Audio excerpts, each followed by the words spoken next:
रामकृष्ण हरी मंडळी, वारकरी संप्रदायातील नामांकित कीर्तनकारांची कीर्तन ऐकण्यासाठी आत्ताच आपल्या संतश्रेष्ठ या यूट्यूब चॅनलला सबस्क्राईब करा. राहू आता हेची ध्यान डोळा मन लंपट, कोंड कोंडोनी धरीन जीवे देह भावे पूजीन. होईल येणे कळसा आले स्थिरावले अंतरी, कोंड कोंडोनी धरीन जीवे देह भावे पूजीन.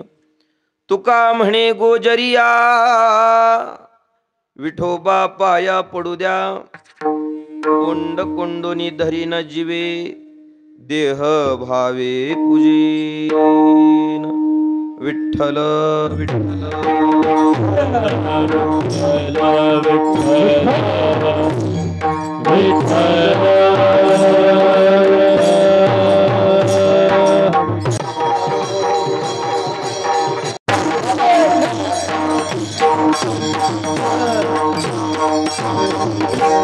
ओम ब्रह्मानंदं परम सुखदं केवलं ज्ञानमूर्ति, द्वंद्वातीतं गगनसदृशं तत्त्वमशादिलक्षम् एकं नित्यमिमलमचलं सर्वधी साक्षभूतं भावातीतं त्रिगुणरहितं सद्गुरुं तन्नमामि.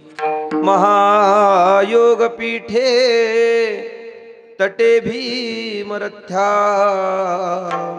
वरमपुंडरीकाय दातु मुनीन्द्रहे. समागत्य तिष्ठं तमानन्दकन्दं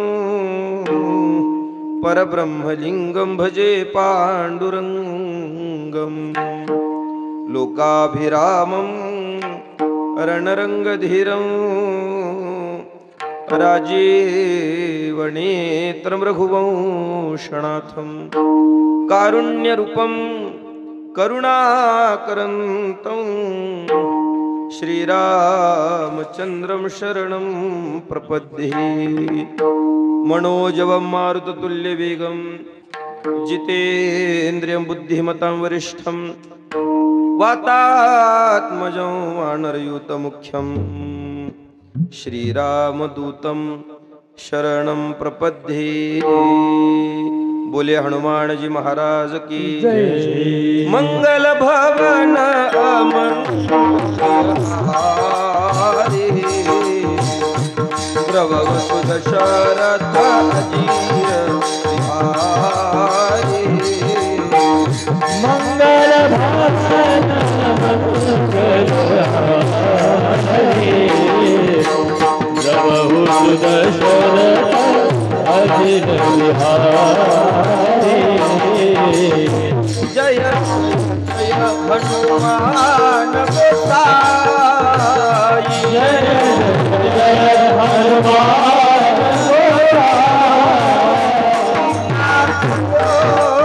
गुरुदेव की नाई.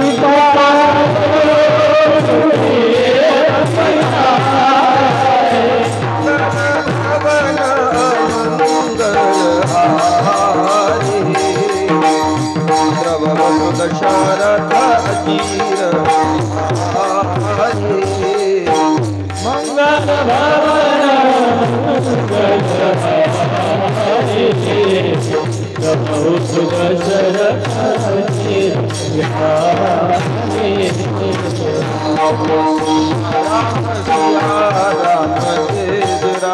राम सिया राम जय राम, सिया राम जय राम, राम सिया राम जय राम, सिया राम जय राम. ज्ञानेश्वरा नमो ज्ञानेश्वरा, नमो ज्ञानेश्वरा, नमो ज्ञानेश्वरा, नमो ज्ञानेश्वरा, नमो ज्ञानेश्वरा. निवृत्ति उदारा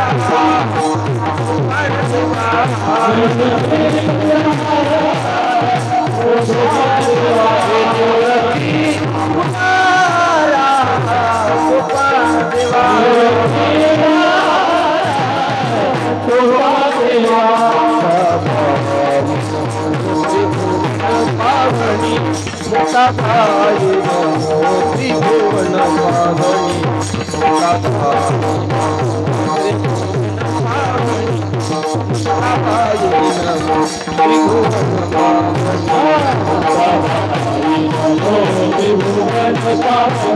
मुक्ताबाई नमो त्रिभुवन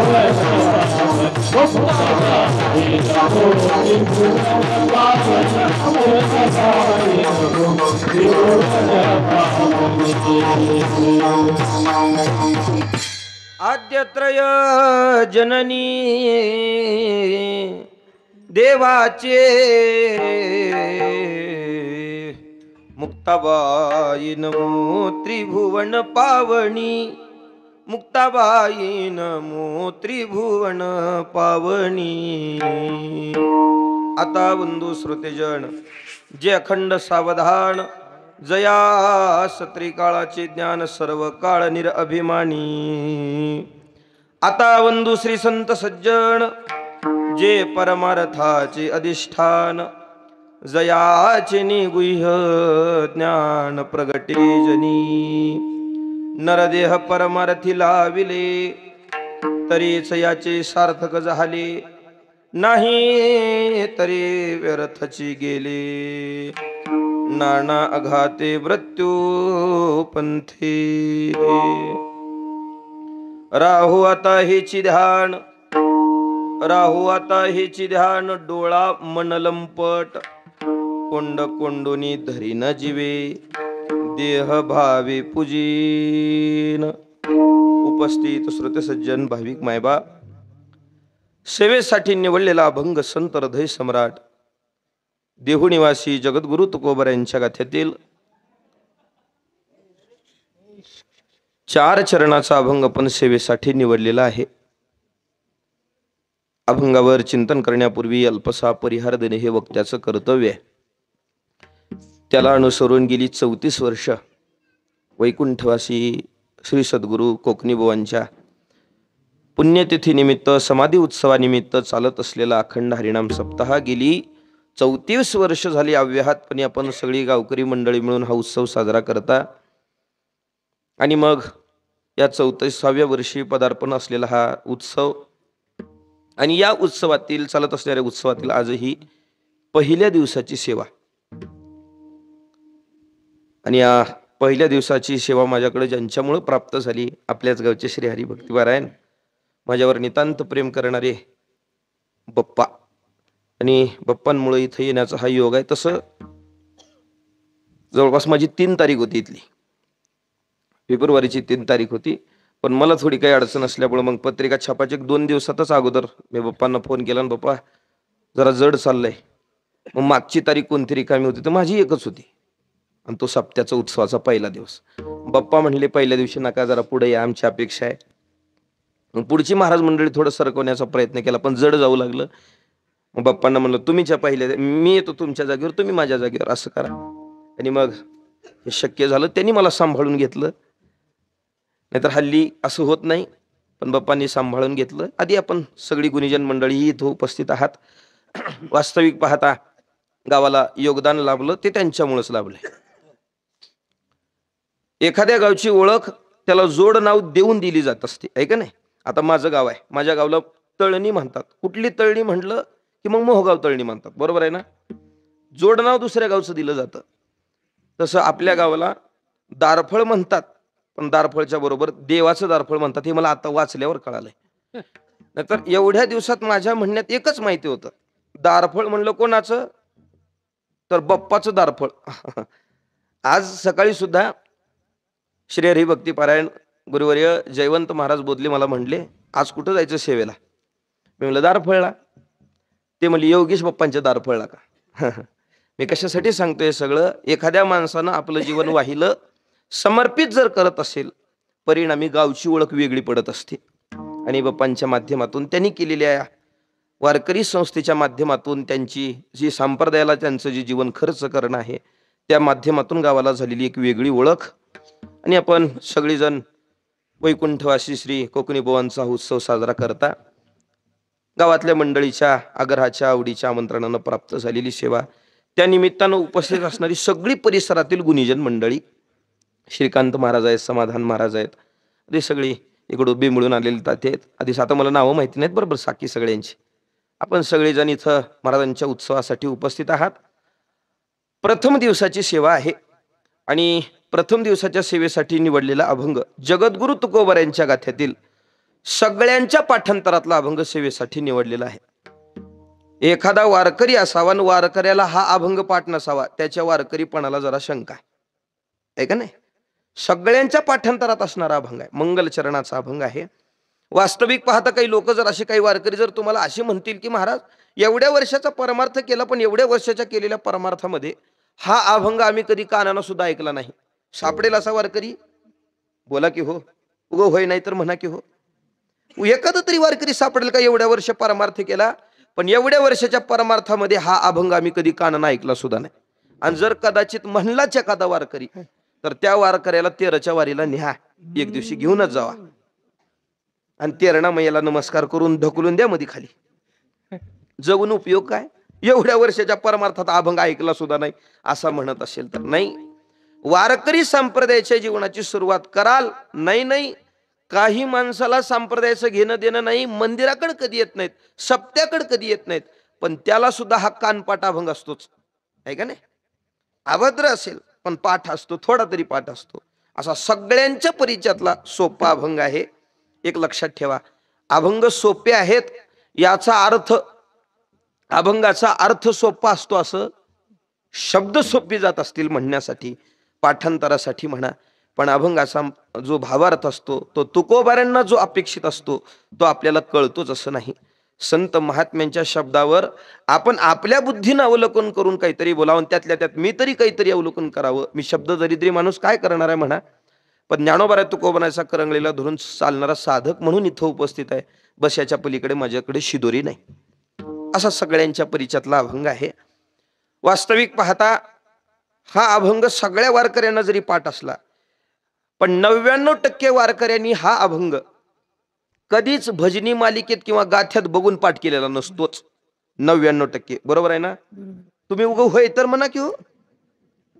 99% वारकरी हा अभंग गाथ्यात मालिकेत बघून पाठ करत नाहीत का? नित्य नेमात असल्यामुळे तो सहज पाठ होत जातो. आणि न बघून पाठ केल्याचा परिणाम असा होत असतो, अनेक वारकऱ्याकडून भजनी मंडळाकडून म्हणा अभद्र पाठ झालेला असतो अभंग. अभद्र शब्द जरा चुकली जातात. माझ्या ऐकण्यात तर जास्तीत जास्त जवळपास 99% म्हटलं तरी काही हरकत नाही, चुका 2 तर हमखास वारकऱ्याकडून घडतात. 2 अभंगातल्या, पहिल्या चरणात एक आणि दुसऱ्या चरणात एक. पहिल्या चरणातली चूक तसं तर 3 म्हणता येईल, पण पहिल्या चरणातली चूक अशी आहे, राहू आता हेची ध्यान, डोळा म्हणे लंपट. म्हणे म्हणतात वारकरी, म्हणे नाही ते मनलंपट. पण आता हे म्हणल्यावर बी तुम्हाला काही जणांना आज कळलं असेल हे.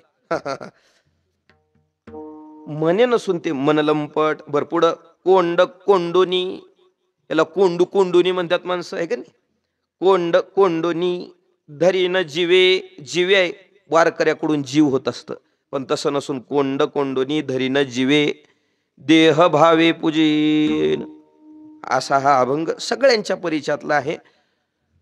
प्रत्येक माणसाच्या जीवनाची वाटचाल करत असताना माणसांना काहीतरी प्राप्त होत असेल तर त्या मार्गाला माणसं जात असतात. मग ते व्यवहार दृष्टीनं असू द्या अथवा परमार्थाच्या दृष्टीनं असू द्या. परमार्थाची वाटचाल करणारा माणूस असू द्या किंवा संसाराची वाटचाल करणारे असू द्या, व्यवहार माणूस याच्यासाठी करतो मला याच्यातून काहीतरी मोबदला प्राप्त झाला पाहिजे. एखाद्या गोष्टीतून जर मोबदला मिळतच नसेल, माणसं पुन्हा पुन्हा त्या गोष्टी करायला जात नाहीत, बरोबर आहे ना? व्यवहाराच्या बाबतीने आपण विचार केला तरी आपल्याला लक्षात येईल. एखादी वेळेस द्राक्षच करून पाहिली एखाद्या शेतकऱ्यानं, 4-5 वर्ष द्राक्षामध्ये घालवली पण काही मिळतच नाही त्याच्यातून, पुन्हा 5-6 वर्षांनी तीच करत बसल का ती? बोला की हो तुम्ही. असं असं जरा करणार नाही का? मोबदला प्राप्त झाला तर क्रियेमध्ये मजा आहे, मोबदला मिळत नसेल तर मग माणसाचं जाणं तिकडं नाहीच. हा फक्त व्यवहारामध्येच विषय लागू होतो असं नाही, हा विचार व्यवहारापुरताच मर्यादित आहे असं नाही. परमार्थाच्या बाबतीत सुद्धा तसंच आहे. परमार्थामध्ये सुद्धा माणसं परमार्थाची वाटचाल करत असताना परमार्थातली क्रिया अशी करत असतात, त्या केल्यानंतर आपल्याला याच्यातून मोबदला मिळतो का हे असं पाहतात आणि मग त्या दृष्टीनं वाटचाल करत असतात. वारकरी संप्रदायामध्ये अशी मंडळी काही पाहायला मिळत नाहीत. पण संप्रदायाचं ज्याला कसलाही लवलेश नाही अशी माणसं मात्र अशी चव घेत फिरत असणारी दिसतात. माफी मागून बोलतो हे, पण सगळं आहे. एका देवाची साधना करतात, त्याच्यातून काही मोबदला भेटला नाही की मग ते दुसरीकडे जातात. त्याच्यातूनही काही भेटत नसेल, आई एवढं करून काम मिळाले, चला तिसरीकडे, आहे का नाही? सगळं करून पाहिलेली आपल्याला माणसं दिसू लागलेली. कशासाठी? त्या परमार्थाची त्यांची वाटचाल चालू आहे. एकच आशय याच्यातून लक्षात येतो, माणसाला मोबदला अपेक्षित आहे. बरोबर आहे का नाही? मोबदला अपेक्षित आहे. पण परमार्थातला मोबदला जर प्राप्त होत असेल, प्राप्त करून घ्यायचा असेल, तर वारकरी संप्रदायाची पद्धत अशी आहे, याच्यात काही काळ घालवला पाहिजे आपण. परिणामी त्याच्यानं परमार्थिक दृष्ट्या परमार्थाची फलश्रुती प्राप्त होतच असते. फक्त काही पायऱ्या पार करणं गरजेचं आहे. त्या आपण जर पायऱ्या पार करत नसू, याच्यातून फलश्रुती मिळेल याची मात्र शंका आहे. बघा, परमार्थातून जर काही मिळवावं वाटत असेल, शास्त्रकारांनी याच्या काही वाटा केल्या, त्या पार पाडल्यानंतर याच्यातून फलश्रुती प्राप्त होत असते. परमार्थातून काही मिळवावं याच्यासाठीची पहिली पायरी आहे, झोपलेल्या मावशी, पहिली पायरी आहे परमार्थाची. पहिली काय करावं? परमार्थातून काही मिळवावं वाटत असेल तर प्रयत्न करावी. प्रयत्न, अथक प्रयत्न आपल्याकडून घडली तर परमार्थाची फलश्रुती मिळतच असते, मिळतच असते. पण एक मात्र लक्षात ठेवा, प्रयत्न करणं गरजेचं आहे. आपली प्रयत्न असतात पण अथक प्रयत्न नसतात. करतात माणसं प्रयत्न, पण प्रयत्नाची जी पराकाष्ठा झाली पाहिजे. प्रयत्नाची पराकाष्ठा झाल्यानंतर परमार्थाची फलश्रुती प्राप्त होत असते. अनेक लोकांच्या विचारांचं म्हणणं असं असतं की काही लोक असं म्हणतात, संतांनी आम्हाला प्रारब्धवाद शिकवला, प्रयत्न शिकवले नाहीत. त्याचं म्हणण्याचं कारण याच्यासाठी असतं, त्यांनी लागूपुरते प्रमाणपाठ केलेले असतात. त्याच्यामुळे त्यांना असं वाटतं संतांनी आम्हाला प्रारब्धवाद शिकवला, प्रयत्न कुठे शिकवले? कोणत्या न्यायावरून? तुम्ही बघा, लागूपुरती प्रमाणपाठ करून चालेल का? हो, संत वाङ्मयाचा सर्वांगांना अभ्यास घडला पाहिजे. ती माणसांची प्रमाण म्हणजे कोणती? ठाईचं बैसोनी करा एकच, आहे का नाही? देव ठेविल तैशेची, बोला की हो. हे लागूपुरते म्हणजे काहीच करायचं नाही, उगं निवांत बसायचं, असं प्रारब्धवाद शिकवलं काही लोकांचं म्हणणं आहे का नाही? भोगतो न घडे संचिता वाचुनी, अशी प्रमाण पाठ करतात आणि मग म्हणतात, मग आहे का नाही, प्रारब्धवाद शिकवलाय संतांनी आम्हाला, प्रयत्न कुठे शिकवलेत? मला सांगा, हीच प्रमाण तेवढ्या पुरती मर्यादित नसून सर्वांगांना अभ्यास घडला पाहिजे. वास्तविक आल्यानु संसारा उठा वेग करा, हे कोण पाठ करायचं? आहे का नाही? तुका म्हणे धावा हे पंढरी विसावा, हे नाहीत का प्रयत्न शिकवली संतांनी? पण आपण असं पाठ करतच नाही. आपल्याला लागू होतंय, जेवढं जमतंय तसं करायचं, आपल्या सुईनुसार पाठ करायचं काही सवय असते लोकांना. एकदा कीर्तनात म्हटलं मी, नामा म्हणे ग्रंथ श्रेष्ठ ज्ञानदेवी, एक तरी ओवी अनुभवावी. ऐकणारी मंडळी म्हणजे चाणाक्षच की हो, महाराजापेक्षा हुशार असतात काही माणसं. पुढचा विचार करतात. एकानं विचार केला, एक तरी ओवी अनुभवावी, ठरवलंच त्यानं, एक तरी ओवी अनुभवावी. मग त्यानं ज्ञानेश्वरी चाळायला चालू केली, एक तरी ओवी अनुभवावी याच्यासाठी. मग त्यानं ज्ञानेश्वरी चालली, चाणाक्ष असणारा, बुद्धी चाणाक्ष असणारी, त्याने एक ओवीच निवडली बा अनुभवण्यासाठी. कोणती? ऐका, तुम्ही व्रते नियमून न करावे, शरीरादिका न पिडावे, दुरी कही न वचावे, तीर्थाशी गा. सोपं आहे का नाही? तुम्ही व्रत नियमून करावे, व्रत करायचं नाही, नियम करायचा नाही. व्रते नियमून करावे, शरीरादिका न पिडावे, शरीराला पिडा द्यायचं नाही. बरं, दुरी कही न वचावे, तीर्थाशी गा, लांब कुठं तीर्थयात्रेला जात बसायचं नाही. चांगलं आहे की? म्हणजे सुईपुरतं पाठ करायची सवय असते काही लोकांना, मला हे सांगायचं. आणि एके दिवशी पुन्हा त्याची कीर्तनात भेट झाली, त्यानं सांगितलं, महाराज अनुभवायला घेतली बघा मी ओवी. म्हणली कोणती? हे आत्ता सांगितले. मी म्हणलं, अरे याच्यात करायचं नाही, करायचं नाही, करायचं नाहीच लिहिलंय सगळं. अरे जरा तरी पॉझिटिव्ह विचार कर, करायचंय करायचंय करायचंय असे काहीतरी ओवी अनुभवायला घे. तो म्हणला ठीक आहे, आता पुढल्या कीर्तनाला भेटल्यावर नंग दुसरी सांगतो. पुन्हा काही कालावधी गेला, त्यानं दुसरी ओवी अनुभवायला घेतली. ज्ञानेश्वरी चाळायला लागला. चाळत असताना त्यानं दुसरी ओवी अनुभवायला घेतली. ती ओवी अशी होती, सांगू का तुम्हाला? त्यानं ओवी अनुभवायला घेतली, स्त्री रूप डोळा पहावे, स्त्रिये गायले ऐकावे, सर्व इंद्रिय अलिंगावे, स्त्रियेशी सदा असं डोळे वटारून बघू नका, माझ्याकडे ज्ञानेश्वरीतली ओवी आहे. मी कशासाठी सांगतोय, आपले सोयीपुरतं पाठ करून चालेल का? आता ज्ञानोबारांची ओवी आहे, पण विषयाच्या पाठीमागं जी लंपट झालेली माणसं आहेत, त्या विषयांत असणाऱ्या माणसांसाठी बोललेली शब्द आहेत. तो तेवढ्या पुरता त्याचा अभ्यास करून चालत नाही, सर्वांगाने त्याचा अभ्यास घडला पाहिजे. मी याच्यासाठी बोलतोय. आपल्या सोयीपुरतं प्रमाण पाठ करून चालत नाही, सर्वांगांना अभ्यास कराल तर ज्ञानोबा तुकोबारांची जे शब्द आहेत, त्यांना जो सांगण्याचा आशय आहे तो आपल्या पुढे प्रगट झाल्याशिवाय राहत नाही. सर्वांगांना अभ्यास घडला पाहिजे. म्हणून संतांनी प्रयत्नवाद शिकवलाय असं नाही, पण अथक प्रयत्न घडली आणि अथक प्रयत्न घडून सुद्धा यश प्राप्त होत नाही, त्यावेळेस मात्र प्रारब्ध लावलं पाहिजे. महिनाभर भजन केलं देवदर्शन देत नाही, मग तिथं काहीतरी आपण प्रारब्ध लावलं पाहिजे. बरोबर आहे ना? महिनाभर प्रयत्न करावी, महिनाभर प्रयत्न करून सुद्धा यश मिळत नसेल, मग प्रारब्धाची जोड लावली पाहिजे. पण प्रयत्न 1-2 दिवसाची सुद्धा नसतात, मग प्रारब्ध लावण्यात मजा आहे का सांगा? प्रयत्न घडली पाहिजे, प्रयत्नाची पराकाष्ठा झाली पाहिजे. वास्तविक पाहता प्रयत्न जर माणसाकडून घडत असतील तर अशक्य अशी कोणतीच गोष्ट नसते. असाध्य ते साध्य,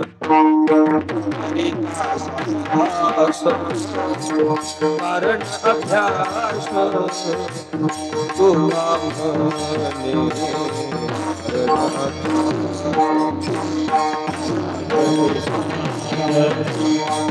करिता प्रयास,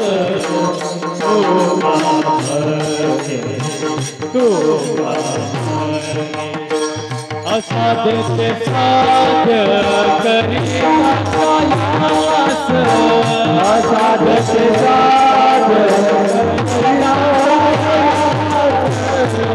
असाध्य ते साध्य करिता प्रयास, असाध्य ते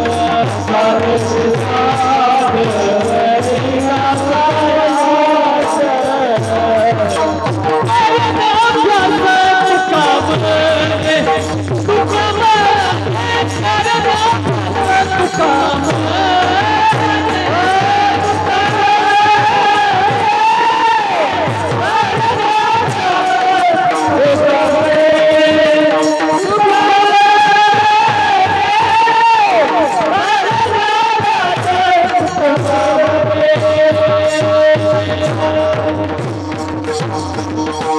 असाध्य ते साध्य करिता सायास, कारण अभ्यास तुका म्हणी. अशक्य असणारी अशी कोणतीच गोष्ट नसते प्रयत्न केल्यानंतर. आपण सगळेजण म्हणत असतो बघा, वाळूचे कणर गडिता तेलही गळे. वास्तविक हा दृष्टांत कधी डोळ्यानं बघितलाय का आपण? वाळूचे कणर गडिता तेलही गळे पाहिले का कधी? पण म्हणतो का नाही? ह्या म्हणण्यातला आशय फक्त एवढाच असतो, प्रयत्नानं अशक्य असणारी कोणतीच गोष्ट नसते. जर वाळूचे कणर गडल्यावर तेल गळालं असतं तर वाळूचे ट्रॅक्टर बांधकामाला कमी, तेल गाळायला जास्त गेली असते. पण हे म्हणायचंय कशासाठी? प्रयत्नानं अशक्य असणारी कोणती गोष्ट नसते हे कळण्यासाठी. बरोबर आहे ना? प्रयत्नानं सगळं काही प्राप्त होतं, पण प्रयत्न पराकाष्ठा झाली पाहिजे, प्रयत्नाची पराकाष्ठा झाली पाहिजे. प्रयत्नही करून पाहिले, पण प्रयत्नानं ही परमार्थाची फलश्रुती प्राप्त होत नाही. दुसरा टप्पा आहे साधकांसाठी, पुरुषार्थ करून पाहावा. प्रयत्नानं भगवत दर्शन प्राप्त होत नाही ना, मग पुरुषार्थ करून पाहावा, फलश्रुती मिळते. बर, इंद्रिया चोरून जेवी तयाशीच फावे, त्याला प्राप्त होतं, भगवत दर्शन मिळतं. पण पुरुषार्थही करून पाहिला, पुरुषार्थ करूनही भगवत दर्शन घडत नाही. साधक दशेतला तिसरा टप्पा आहे प्रार्थना करावी. आम्ही देवा शक्ती, आम्ही देवा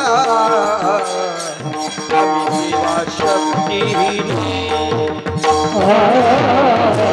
आम्ही देवा शक्ती,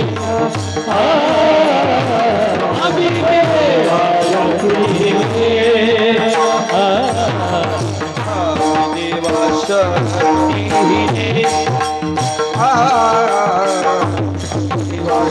शक्ती, आम्ही देवा शक्ती,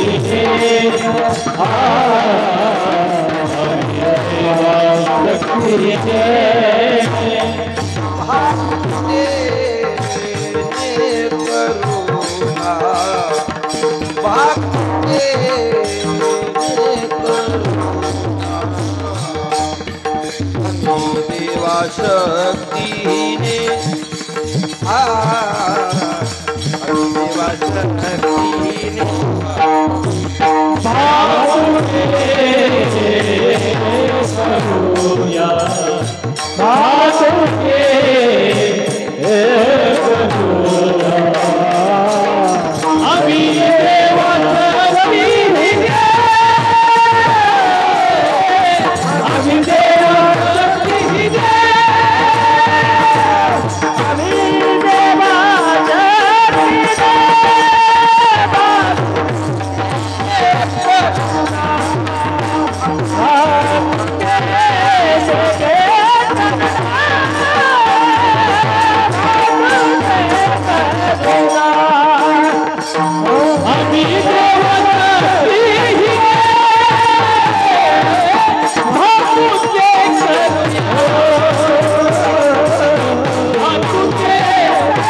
प्रार्थना करावी. आम्ही देवा शक्तीहीने भाकुतेने करुणा. प्रार्थना करणं म्हणजे नाम त्याचं भजन करण्यामध्ये वेळ घालवावा. अनेक वर्ष त्याची प्रार्थनेमध्ये गेली तरी सुद्धा भगवत दर्शन मिळत नाही ना. साधक दशेतला सगळ्यात आणि सगळ्यात महत्वाचा टप्पा तो चौथा. प्रार्थना देव दर्शन देत नाही. चौथा टप्पा आपल्या जीवनात उतरावा तो म्हणजे प्रतीक्षा करावी, वाट पाहावी. सगळ्यात महत्वाचा टप्पा आहे. तसं पाहायला गेलं वरची तिन्ही टप्पे काही साधकांकडून पार होतात, काही माणसांकडून पार होतात. प्रयत्नही करतात काही माणसं, पुरुषार्थही करून पाहतात, प्रार्थनाही करून पाहतात, पण चौथा टप्पा जरा जड जातो. वाट बघत नाहीत. बरोबर आहे का नाही? वाट पाहत नाहीत. सगळ्यात महत्वाचा टप्पा आहे वाट पाहायला जमलं पाहिजे, प्रतीक्षा करायला जमलं पाहिजे. आपण शेतामध्ये ज्वारी पेरतो, आज पेरतो उद्या काढायला जातो, आहे का नाही? बरोबर आहे का नाही? आज पेरले की उद्या लगेच काढायला येते का नाही? काय होतं मग त्याला? कधी मिळते तो?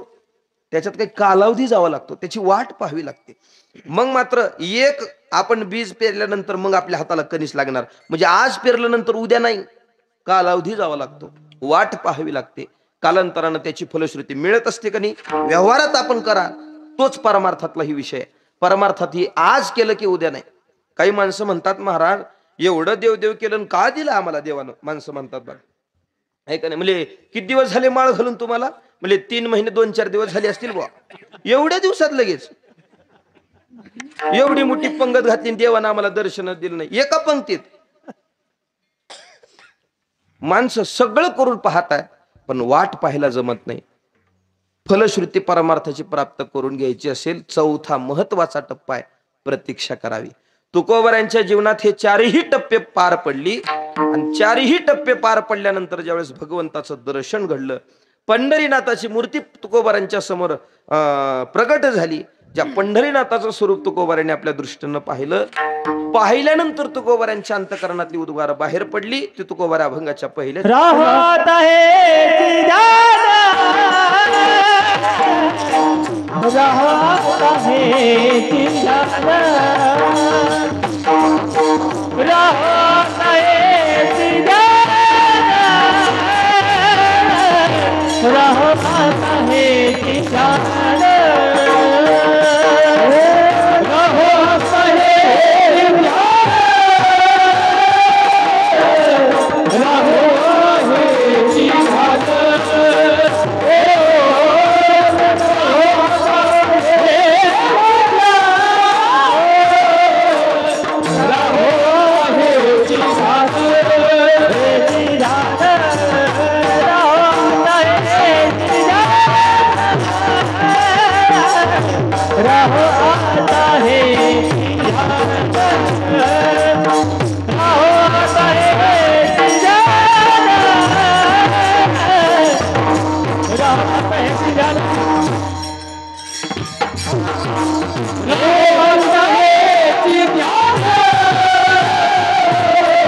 प्राप्त झालेलं दर्शन तुकोबार आहे.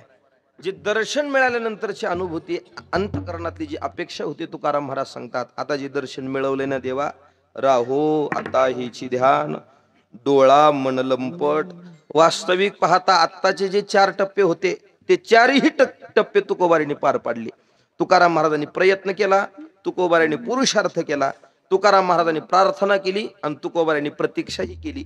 हे 4 टप्पे तुकोबारांच्या जीवनात पार पडलेले आहेत. कधी पहा, आपल्याला प्रमाणाच्या माध्यमातून जर पाहू लागलो, तुकोबारांनी 4 टप्पे कशी पार केलेत अगदी सहज कळण्यासारखे आहेत. तुकाराम महाराजांच्या जीवनात प्रयत्न नव्हती का सांगा? भगवत प्राप्तीसाठी तुकोबारांच्या जीवनातली अहो कोणतीही प्रयत्न करा, उग मिळतं का? आज तुकोबारांचं जगभर नाव आहे, नाही तुकाराम महाराजांचं जोपर्यंत नाव आहे तोपर्यंतच हे जग आहे. ही वास्तविकता घडलेली आहे. कशामुळं? तुकाराम महाराजांनी भगवत प्राप्तीसाठी केलेली प्रयत्न आहेत. वास्तविक पाहता उगही कोणाला काही मिळत, बोला की काहीही कष्ट नसले तर प्राप्त होऊ शकतं का? तुकाराम महाराजांचं प्रमाण आहे बघा. मी राशीचे म्हणून शेत, मी राशीचे नाही एक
संत श्रेष्ठ या यूट्यूब चॅनलवरील नवनवीन व्हिडिओज पाहण्यासाठी चॅनलला सबस्क्राईब करायला विसरू नका. शेअर लाईक नक्की करा.